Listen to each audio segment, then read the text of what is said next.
कहते हैं कुछ गांव अपनी मिट्टी में ही डर दबाए बैठे होते हैं। उत्तर भारत के ये एक गांव की कहानी है, अमर गांव, जहां पिछले 40 सालों से ना तो कोई रात को जिंदा लौट कर आया है, ना तो उसकी कोई खबर आई है। अगर कोई जिंदा आ भी गया तो वो इंसान ना रहा। ये कहानी है विजय चौहान की, जिसके दादाजी ने उसे बचपन में बताया था कि अमरगांव से आज तक कोई भी रात में जिंदा लौट कर नहीं आया। विजय अब पत्रकार बन चुका था। उसका काम था सच की खोज करना। वो निकल पड़ा अपना कैमरा लेकर सच की खोज करने। मैं विजय। उस दिन मैं दोपहर उस गांव में पहुंचा। उस गांव में मेरा पहला कदम पड़ते ही एक अजीब सी झंझनाहट महसूस हुई। सब कुछ एकदम सामान्य था। अगर कुछ असामान्य था तो वो था उस गांव का सन्नाटा। एक बच्चा दूर एक बेंच पर बैठे हुए मुझे बिना पलके झपकाए बस घूरता रहा।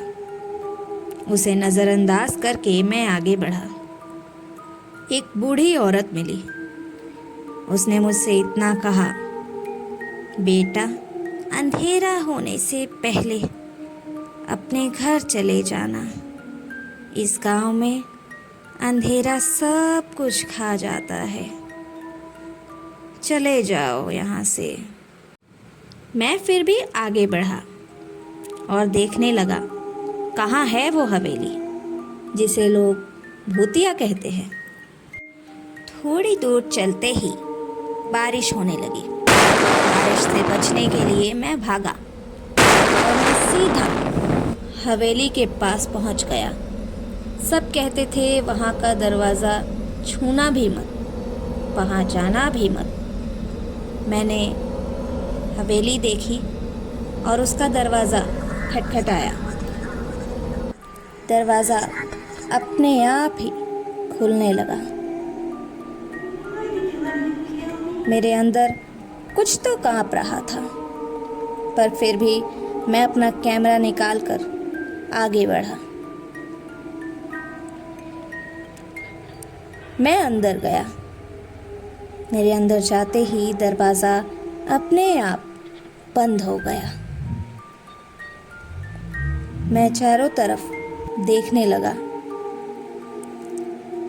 सब कुछ एकदम डरावना सा था, कुछ विचित्र सा था। दीवारों पर खून के धब्बे थे। मेरी नज़र खिड़की पर पड़ी जहाँ कोई था।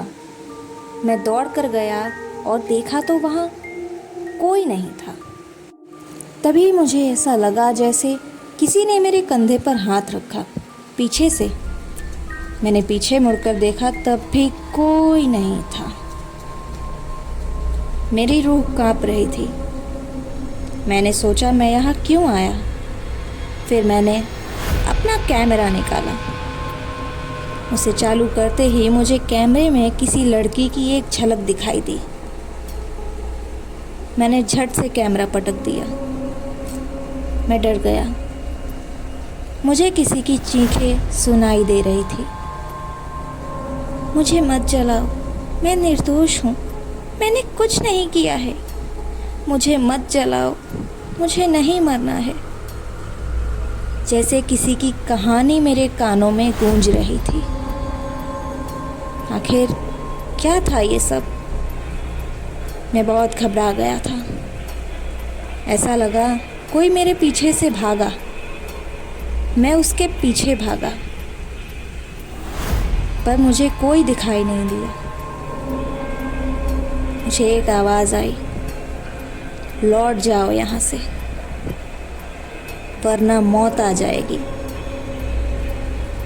मैं तुरंत वहाँ से भागकर बाहर निकलने की कोशिश करने लगा। मैं हवेली कि सीढ़ियों के पास आ गया। तभी एक तस्वीर दिखाई दी। वो उसी लड़की की थी जिसकी चीखें मुझे सुनाई दे रही थी। बहुत खूबसूरत सी तस्वीर थी, मगर अचानक उस तस्वीर में उस लड़की की आंखों से खून के आंसू निकलने लगे, मानो वो तस्वीर अभी बोल ही पड़ी, चले जाओ यहाँ से, नहीं तो तुम भी यहीं रहोगे जैसे बाकी सब रह रहे हैं।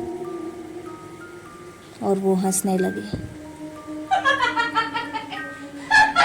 मैं वहाँ से भागा, तभी मेरा पैर सीढ़ियों से फिसल गया। गिरने के बाद मैंने कोशिश की कि वहाँ से निकल जाऊं, पर जैसे किसी ने मुझे घसीट कर वापस हवेली में अंदर ले लिया। मेरी आंखें बंद हो गई, मैं वहीं बेहोश हो गया। मेरी आंखें खुली तब मैंने खुद को अस्पताल में पाया। मेरे मामा जी वहाँ पर मेरा इलाज करवा रहे थे।